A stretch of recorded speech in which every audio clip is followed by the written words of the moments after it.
Hello everyone! Welcome to Nixie Vlogs. So, ngayon po ay samahan niyo naman ako na balikan ang aming dating bahay sa Bicol. Tara! Eto na nga, papunta na nga kami sa dati naming bahay. So, dahil nga sa sobrang katagalan na, maybe 15 years na ata, ang nakakaraan ng kami ay umalis dito sa aming bahay para makipagsapalaran sa Manila. So, ayan, kasama ko po pala ang aking nanay. So, kung mapapansin nyo talagang wala ng daanan. So, napakadaming damo na po.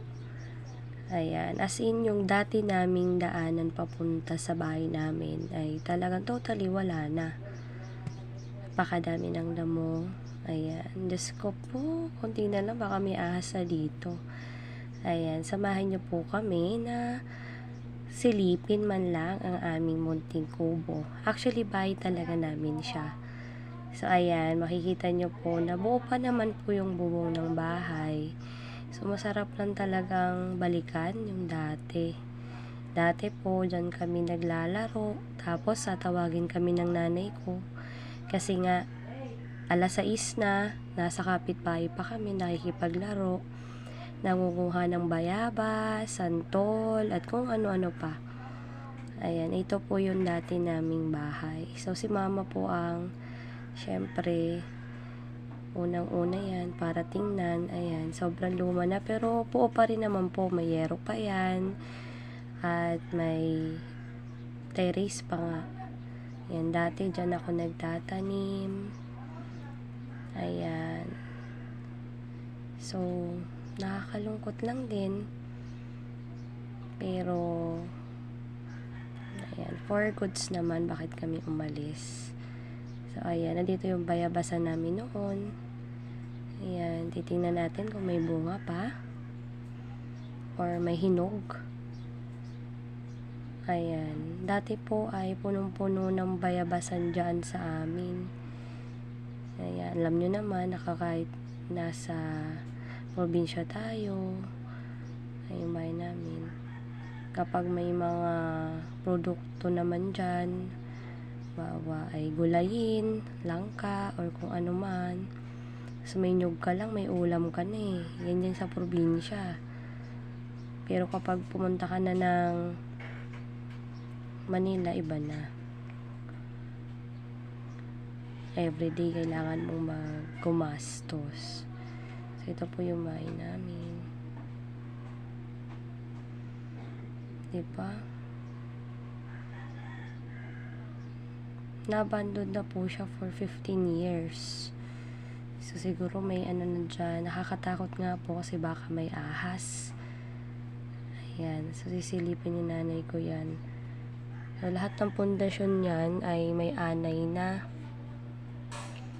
Or inanay na talaga. Ayan. Naalala ko noon, may duyan kami dito sa labas. Tapos, yung pangalawa kong kapatid, diyan ko pinapatulog. Kinakantahan ko lang. Ayan. Diba, dami ng butas ng bubong namin. Ayun, inanay na rin po yung aming pintuan. Pero, may mga tumira din naman po dyan sa bahay namin. Yung tito ko, tapos yung asawa ng pinsan ko. Tumira din sila dyan. Kaya, nalinisan din naman po yung loob niyan. Ayan, nanay ko, nilinis. Kasi syempre po, ayan po ay mula sa dugot pawis ng aking ama at ina. Kasi po nung bagyong Riming, total po talaga, wala kaming bahay. Yun po yung pinakamalakas na bagyo sa Bicol, sa Albay. So, as in wash out po yung bahay namin. Ang natira lang po nun ay sahig at isang dingding.